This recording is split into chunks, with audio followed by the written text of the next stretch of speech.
ছোট বাচ্চা 10 বছরের একটা বাচ্চা রান্না করতেছে। আমি আর এটা সহ্য করতে পারতেছি না। দেশে কি অর্থ নেই? আমাদের জন্য কোনো বরাদ্দ নাই। কত শিক্ষক রাস্তায় তারা নামাজ আদায় করতেছে, তাদের দাবি আদায় করার জন্য দুহাত তুলে আল্লাহর কাছে প্রার্থনা জানাইতেছে, তারা তাদের সঠিক সত্য রিজিক পাওয়ার জন্য। আল্লাহ কি কষ্ট করতেছে, আল্লাহ কি আমাদের দোয়াগুলো শোনার জন্য আল্লাহর কাছে আমি হাত তুলে আমিও দোয়া করছি, আল্লাহ যাতে আমাদের সত্য পথে চলার মতো সঠিক রিজিক দেওয়ার মতো আল্লাহ একটা তৌফিক দান করে।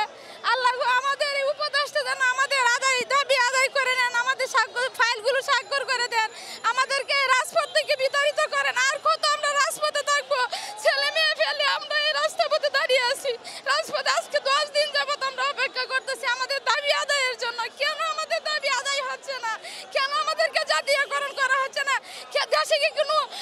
দেশে কি অর্থ নেই? আমাদের জন্য কোনো বরাদ্দ নাই। 728 কোটি টাকা বরাদ্দ ছিল, কিন্তু এতদিও শিক্ষকদের জন্য এখনো কোনো বরাদ্দ আমরা কেন পাই নাই? কেন আমাদেরকে এভাবে অবহেলিত করছে, লাঞ্ছিত করছে?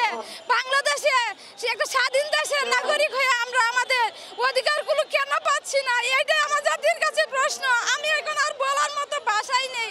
সকাল থেকে অপেক্ষা করতেছি না খেয়ে, কখন বাড়ি ফিরবো। তারা একটা আশ্বাস দিব, সেই আশ্বাস নিয়ে আমি আমার বাড়িতে যাব, আমার ছেলে মেয়েদের কাছে ফিরে যাবো, আমি স্বামীর কাছে। আমার স্বামী একজন অসুস্থ, একটা হাই স্কুলের শিক্ষক, কিন্তু তাকে ফেলে রেখে আমি চলে আসছি আজকে 8 দিন যাবত।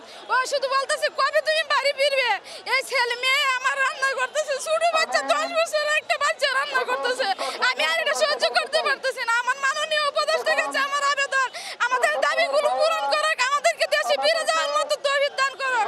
আমাদের তাদের কাছে কি আমাদের দাবি কানে পৌঁছায় না? আমি এইটুকু আমার আবেদন। আমি আমাদের দাবি চাই, আমাদেরকে আজকে রাজপথ থেকে বিতাড়িত করুন, আমাদের দাবি আদায় করুন,